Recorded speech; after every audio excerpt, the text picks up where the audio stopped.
NSTV ముందుగా వార్తల్లోని ముఖ్యాంశాలు. మేడిపల్లిలోని ఎమ్మెల్సీ తీన్మార్ మల్లన్న ఆఫీస్పై దాడి. మల్లన్న ఆఫీస్పై దాడి చేసిన జాగృతి కార్యకర్తలు. కవితపై అనుచిత వ్యాఖ్యలకు నిరసనగా దాడి. గాల్లోకి 5 రౌండ్లు కాల్పులు జరిపిన మల్లన్న గన్మెన్. తీన్మార్ మల్లన్న పైన జరిగినటువంటి దాడిని ఈరోజు ప్రజాస్వామికవాదులుగా, ముఖ్యంగా బీసీ సామాజిక వర్గం సంబంధించినటువంటి వ్యక్తులుగా మేమైతే తీవ్రంగా ఖండిస్తూ ఉన్నాం.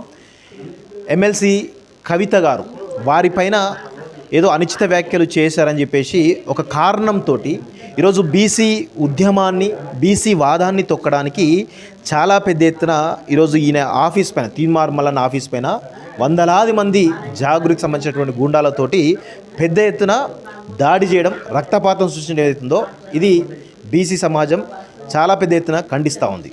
ఎందుకు అంటే ఈరోజు గతంలో కేటీఆర్ మహాన్యూస్ ఆఫీస్ పైన దాడి చేశారు.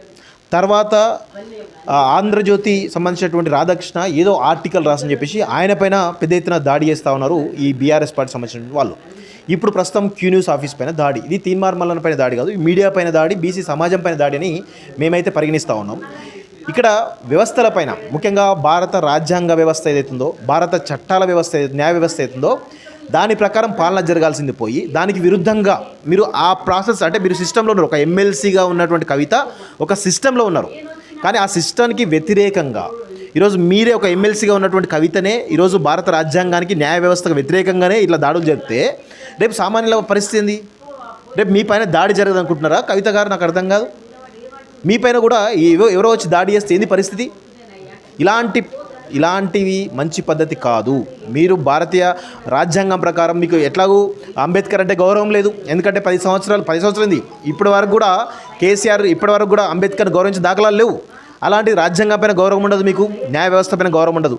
10 సంవత్సరాలు మీరు అధికారంలో ఉన్నప్పుడు ఎస్ఓటీ అనేటువంటి వింగ్ని ఏర్పాటు చేసుకొని కేవలం మీ పైన ఎవరైతే మీ అక్రమాలు, అన్యాయాలు, మీ పాలసీలలో జరుగుతున్న అవినీతి పైన ప్రశ్నించినటువంటి మాలాంటి వాళ్ళపైన అనేకమైనటువంటి కేసులు పెట్టి మమ్మల్ని దొంగతనంగా కిడ్నాప్ చేసి ఎక్కడ తీసుకుపోయి తెలియకుండా మమ్మల్ని చిత్రహింసలు పెట్టినటువంటి సందర్భాలు ఉన్నాయి.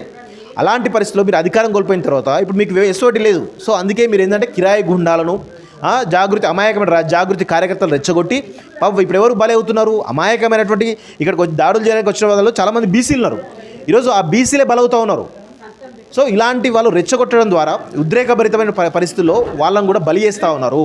సో ఇది ఎంతవరకు మంచి పద్ధతి కాదు. దయచేసి మీరు ఏదో మేము అధికారంలో 10 సంవత్సరాలు ఉన్నాం కదా, లక్షల కోట్లు సంపాదించినాం కదా, మేము దాడులు చేసి భయపెడతాం అనుకుంటే ఇక్కడ ఎవడు కూడా భయపడు. మీరు అధికారంలో ఉన్నప్పుడే మాలాంటి వాళ్ళం ప్రాణాలకు తెగించి కొట్లాడినాం. సో ఇప్పుడు అసలు భయపడతాం అనుకోవడం మీ మూర్ఖత్వం. ఇంకా ఇలాంటి ఘటనలు పునరావృతం అయితే అదే దాడులకు మరి మాలాంటి వాళ్ళు సిద్ధపడితే ఏంది పరిస్థితి? మేము ప్రజాస్వామ్యం గౌరవించాలనుకుంటున్నాం, రాజ్యాంగం ప్రకారం పోవాలనుకుంటున్నాం. కానీ ఇంకా పరిస్థితులు తీవ్రమైతే మాత్రం ఖచ్చితంగా దీనిపైన రాష్ట్ర ప్రభుత్వం, ముఖ్యంగా సీఎం రేవంత్ రెడ్డి స్పందించాలని చెప్పేసి మేము కోరుతా ఉన్నాం.